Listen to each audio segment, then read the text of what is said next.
Hello my friends, it's Lesko here, and today I got another knife review for you.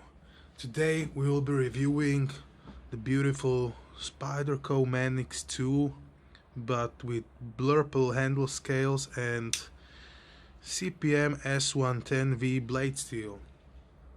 Guys, I must tell you that I bought the original Manix 2 with the black G10 handle and the S30V blade, and it was a gorgeous knife. But the problem was that the blade was slightly stonewashed, not like this really beautiful satin finish. And the thing was that when winter started, because we have winter now here in Slovakia, it had a little spots, a little bit of surface rust, and this wasn't ideal for me, so I sold that one for a really good money and I ordered this one.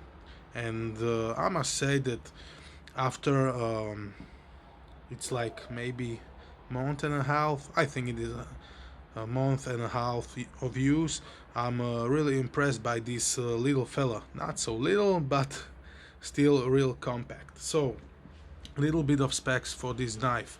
As you can see, this is a leaf-shaped, full flat ground CPM S110V blade with gorgeous satin finish. The grind lines are nice and straight, and the tip is fairly fine but not overly fine. The taper is nice. There is also a little bit of jimping which you can use if you want to support your thumb,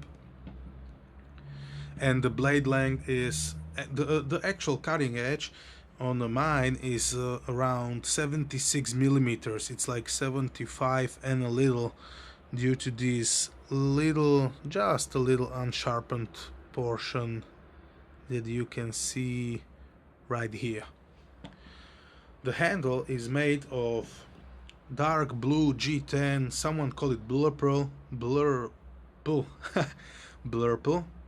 because it has a little bit of purple in it under certain light conditions.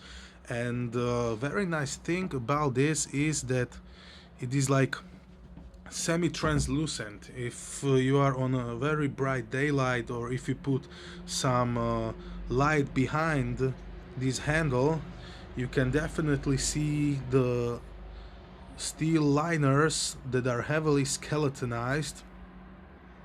And this is a big plus, the heavily skeletonized liners, because the original Manix is like 5 ounces and this is like 4.2. I'm not quite sure. In our metric system this is 119 grams, so it's noticeably lighter, almost 20% lighter, and you will definitely feel it when you hold it in your hand. So this is a big plus. The total length of this knife is 20.5 centimeters, and I forgot to mention that the blade thickness is 3 millimeters. And guys, I must be honest, I will be more glad when this blade will be ground thinner at the edge. It's not overly thick, I mean it's okay, and for heavy duty cutting tools and cardboard and abrasive stuff and stuff like that, I think this is really great. But for food prep you can't beat the Opinels, let's be honest. Okay, but back to the other specs. So the total length, as I said, was 20.5 centimeters, and this is the standard Spyderco pocket clip. It don't come with this clip, it comes with a polished clip. This is the clip I had previously on my Spyderco Paramilitary 2 black version, and I put it here because I thought it will be a nice contrast to have this black polymer cage with a black pocket clip and silver hardware, and I think that it looks really fine. This knife is heavily jimped, like in here, then here on the finger choil.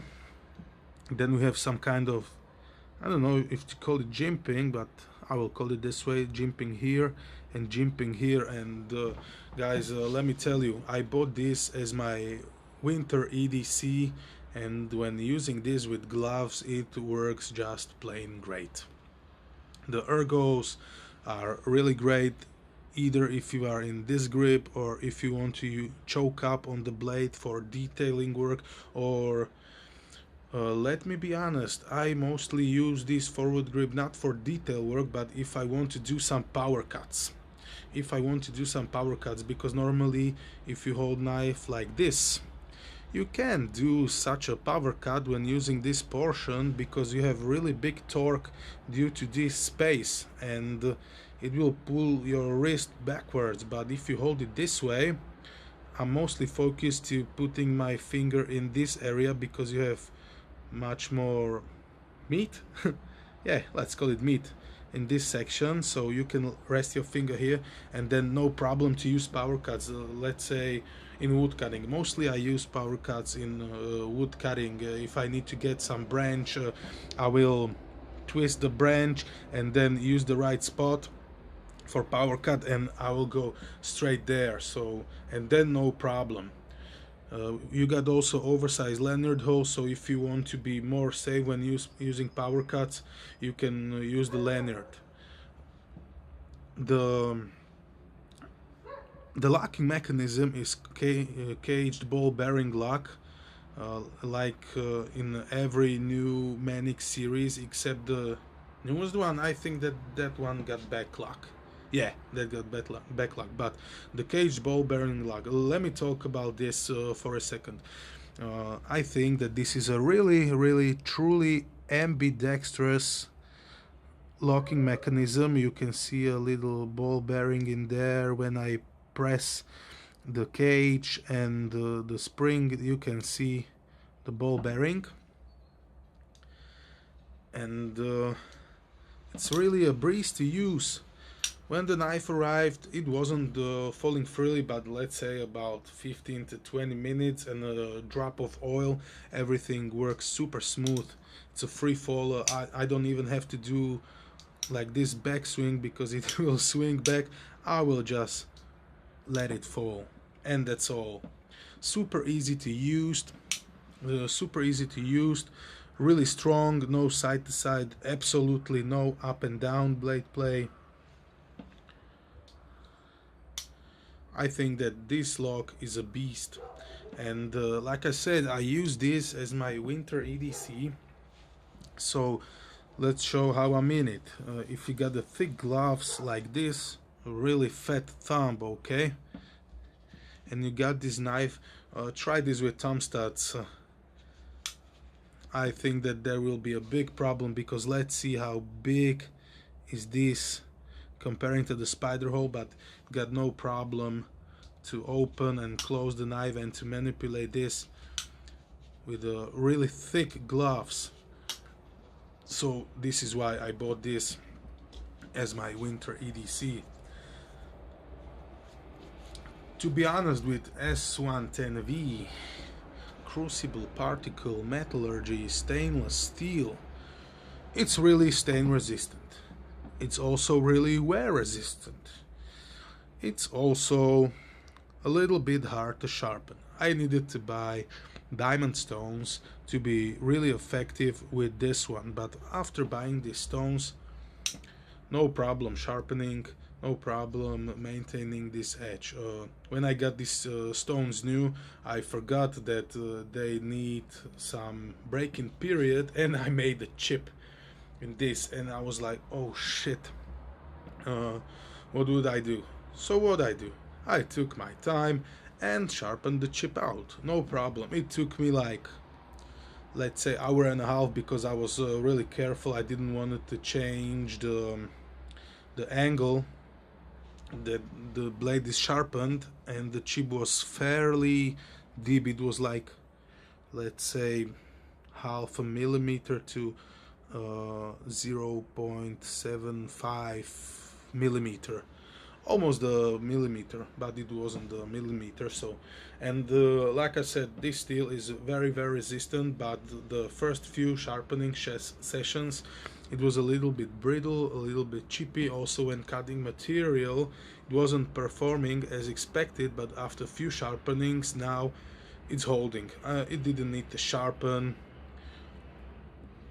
and I cut lots of stuff. I cut heavy thick cardboard, I cut kilometers of wood, and I cut some food, and this steel is still holding. It's not the best friend with a super keen edge, but if you use the coarser grit, I think that it will serve you well. So I used the DMT coarse stone and then the little bit of polishing to refine those teeth, and I must say that I'm really happy right now. So this is my review of the Spyderco Manix 2 in Blurple scales CPM s110v blade.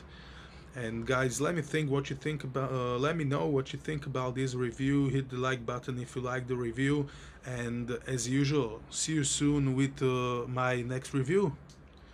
Bye bye, ahoy.